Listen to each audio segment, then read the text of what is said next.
Welcome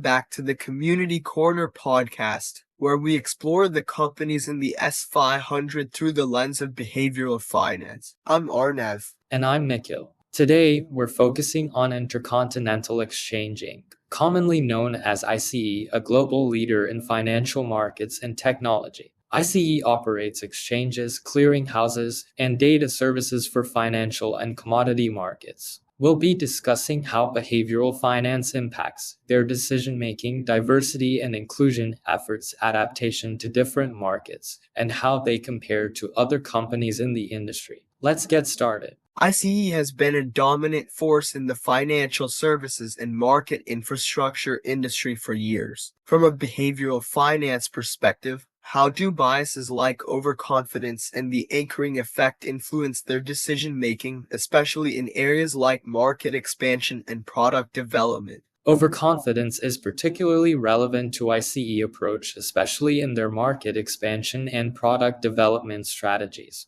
Given their successful track record in acquiring and integrating various exchanges and trading platforms, ICE leadership might exhibit a strong belief in their ability to continue expanding and innovating within the financial markets. This overconfidence can drive the company to pursue ambitious acquisitions and new product offerings, with the expectation that these moves will yield significant returns. However, it also poses risks if ICE overestimates the synergies or market demand for their new ventures. The anchoring effect also plays a significant role, particularly in how ICE approaches pricing and the valuation of assets. In financial markets, historical prices and past performance often serve as anchors for future expectations. ICE might use historical data as a reference point when pricing new products or evaluating acquisition targets. While this can help maintain consistency in decision-making, it also requires careful consideration to ensure that decisions are based on current market conditions and not solely on past performance. And this focus on leveraging their expertise and confidence while anchoring their strategies in past successes has helped ICE maintain its leadership position in the financial services industry, appealing to both clients and investors who value innovation and stability. Exactly. ICE's strategic use of overconfidence in pursuing growth and the anchoring effect in pricing and asset valuation appeals to investors looking for a company that balances innovation with disciplined execution. However, this approach also means that ICE must carefully manage the risks associated with market volatility and changing economic conditions, particularly as the global financial landscape continues to evolve with new technologies and regulatory challenges. Let's talk about diversity, equity, and inclusion at ICE. As a major player in the financial markets and technology industries, DEI is particularly important for ICE. How does this intersect with behavioral finance? ICE approach to DEI is crucial, especially as the company operates in a global and highly regulated industry where diverse perspectives can drive better decision-making and innovation. From a behavioral finance perspective, strong DEI initiatives can enhance ICE ability to innovate by fostering a culture that values diversity and inclusion.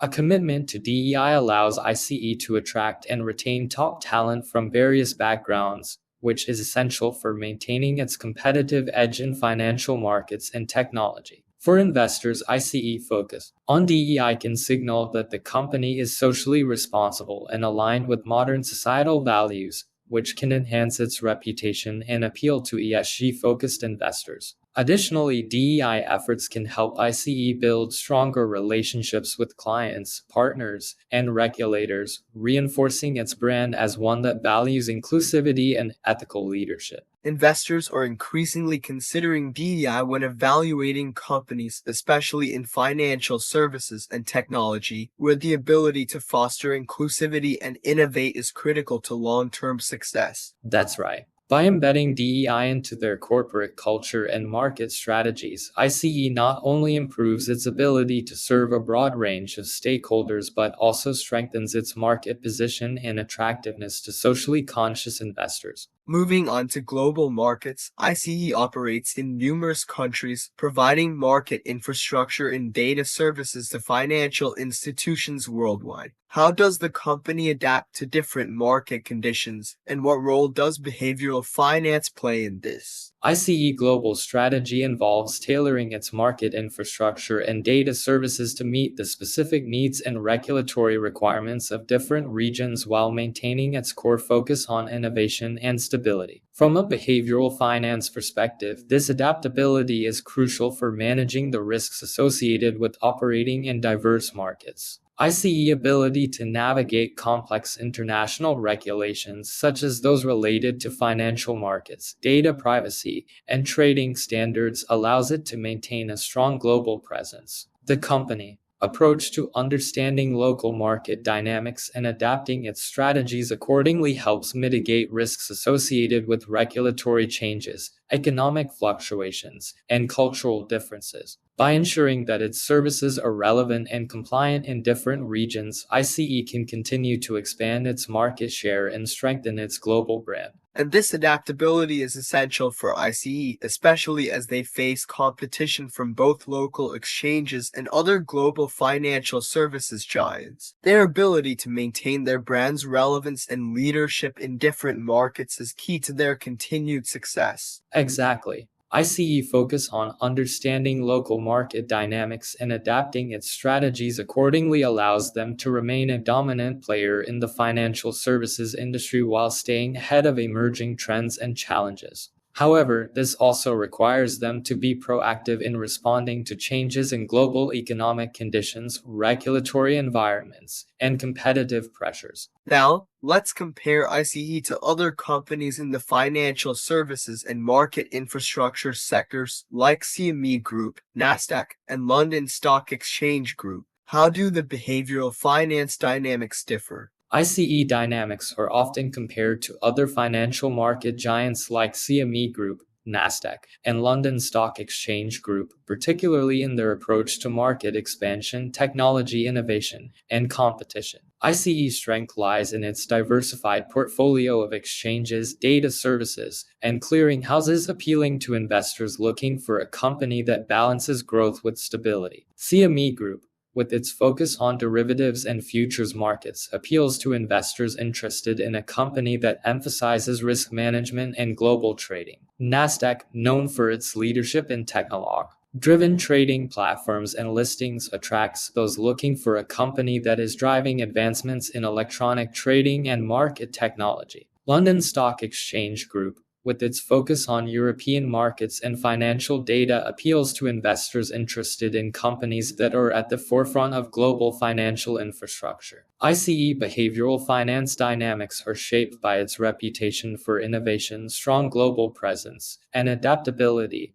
making it an attractive option for those seeking stability and growth in the financial services industry. And unlike Nasdaq, which focuses heavily on electronic trading and listings, ICE's strength lies in its diversified market infrastructure and data services, appealing to a different type of investor and market. Absolutely. Each of these companies has its own behavioral finance dynamics that influence how investors perceive their value and potential risks. For ICE, the focus on market infrastructure, global reach, and innovation provides a unique value proposition in the financial services industry. To sum up, ICE approach to business is deeply influenced by behavioral finance principles, whether it's through their market expansion strategies, global market adaptations, or their approach to DEI. But like all companies, they are still subject to the biases and perceptions that can influence investor behavior. That's right. Understanding these dynamics provides a clearer picture of what drives ICE stock price and where the potential risks and rewards lie. Thanks for joining us on this episode of the Community Corner podcast. Until next time, I'm Arnav. And I'm Nikhil. Stay curious and keep questioning the narratives.